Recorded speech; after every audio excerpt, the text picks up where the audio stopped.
En los últimos años, grandes industrias han decidido instalarse en Uruguay. UPM, Montes del Plata, Aratirí, entre otros. La planta de celulosa que Montes del Plata está instalando en Conchillas es hasta el momento la mayor inversión que se ha realizado en el país y se ubica en los 3.500 millones de dólares. Está a punto de entrar a funcionar la planta de Montes del Plata en materia de producción de celulosa. Ya en ese momento Uruguay va a pasar a tener como principal rubro de exportación la celulosa, lo cual será un cambio fundamental en la estructura productiva y comercial del país. Por otra parte, el proyecto Aratirí implica una inversión de 3.000 millones de dólares. Emprendimientos mineros cuya inversión es superior a los 100 millones de dólares o su producción anual se valora superior también a esa cifra. La tercera planta de celulosa será construida por UPM y se ubicará en Paso de las Piedras, en el departamento de Durazno, Tacuarembó y Cerro Largo. Se estima que este proyecto estará terminado entre 2017 y 2018. Será la mayor inversión en la historia, superando la de Montes del Plata. El vicepresidente Daniel Astori confirmó la construcción de una tercera planta de celulosa en el este del país. El emprendimiento estará a cargo de la empresa UPM. Una fábrica más da la medida de las dimensiones de producción que tiene el Uruguay, de un Uruguay diversificado, más complejo. Salvo que resolvamos el problema técnico de que las vacas lecheras aprendan a comer hoja de eucalipto, pero va a ser difícil. Si bien la mayor parte de las grandes inversiones son extranjeras, las inversiones del organismo del Estado también han sido importantes. Las inversiones de Antel, UTE y ANCAP, sumadas, son millonarias.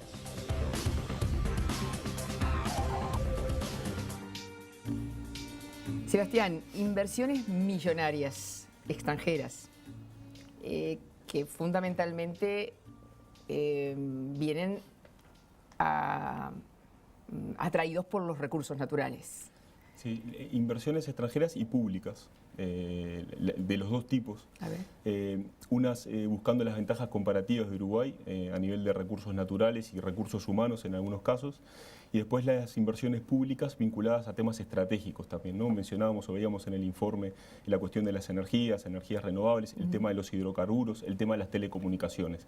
Creo que hay un buen balance entre lo público y lo privado en estos grandes números de mega inversiones, equilibrado desde el punto de vista de los actores, ¿no? Por un lado, actores privados fuertes, multinacionales; por el otro lado, afortunadamente en Uruguay, liderados por empresas públicas que han hecho inversiones estratégicas y seguirán haciendo para adelante. Zonas francas y parques industriales.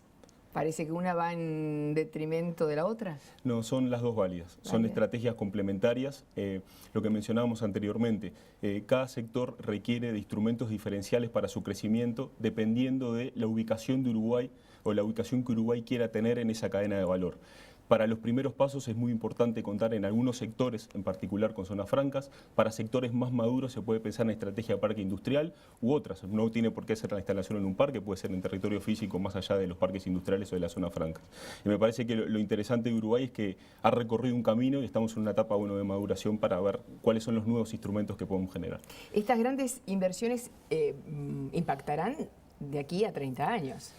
Porque, por ejemplo, la exoneración que tienen solo de impuestos son los 5 primeros años. O sea que esto viene para largo, un trayecto largo. Entonces ahí empiezan los dos, no me gustaría decir demonios, pero sí las dos miradas que sobre el país se tiene, ¿no? Y sobre la producción. Una es una mirada más conservadora del medio ambiente y defensora de los recursos naturales, frente a empresas multinacionales tan importantes, ¿no? Por ejemplo, si uno empieza a mirar las imágenes de la explotación de oro, que es una de las exportaciones más fuertes que tiene Uruguay también, ¿no? Sí, está no es de las principales, pero es importante. Pero aparece. Es importante, Es importante. Los uruguayos no tenemos en cuenta que somos exportadores de oro, por ejemplo, y no hemos mirado ese dinámico o esa dinámica que viene del siglo XIX o antes. Sí.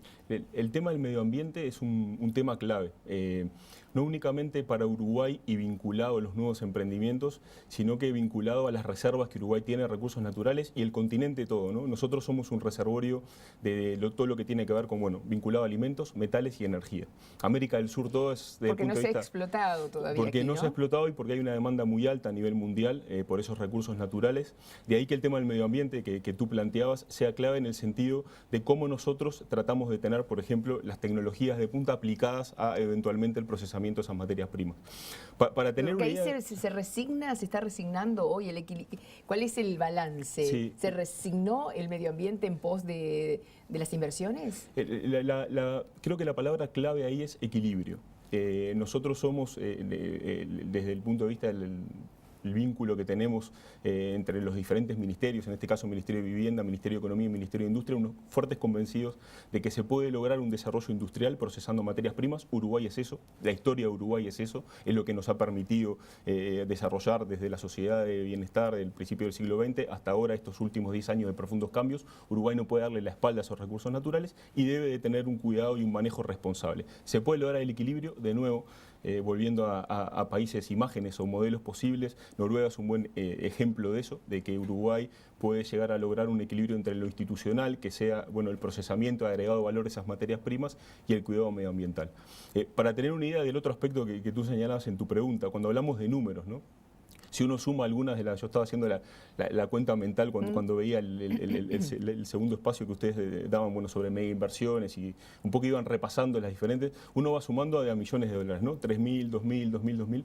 Uno está pensando que en todo lo que tiene que ver con energías, hidrocarburos, eventualmente las inversiones en telecomunicaciones, sumados a todo lo que tenga que ver con la industria forestal celulósica y después la parte de minería, veremos si se concreta o no. Yo creo que es uno de los grandes emprendimientos que va a llegar a Uruguay en breve.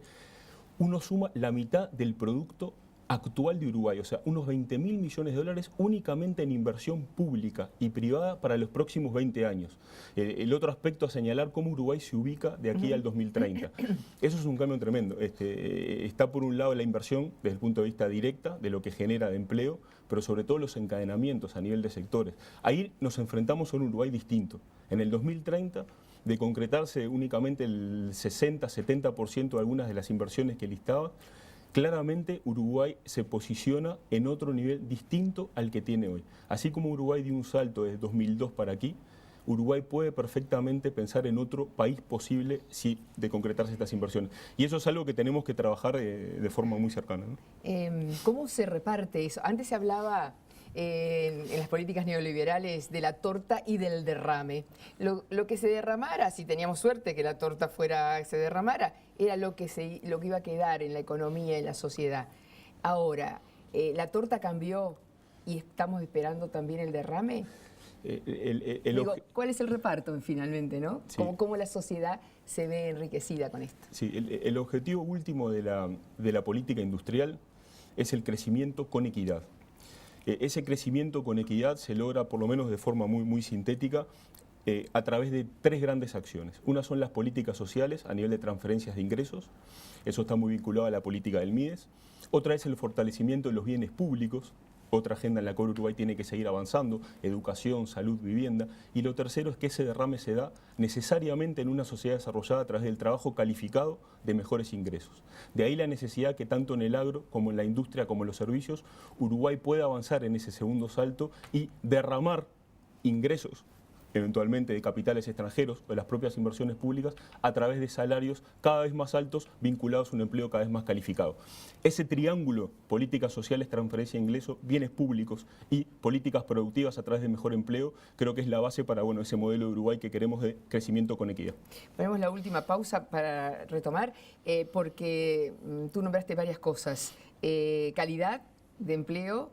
Y yo te preguntaría lo otro, es decir, el salario, cómo se mejora y cuánta gente tenemos trabajando hoy en el Uruguay, que eso es parte de estas luces y sombras que estamos, dispuestos a mirar de frente, como debe ser, ¿no? No solo jugar al límite, como digo, con el fútbol. Ya venimos.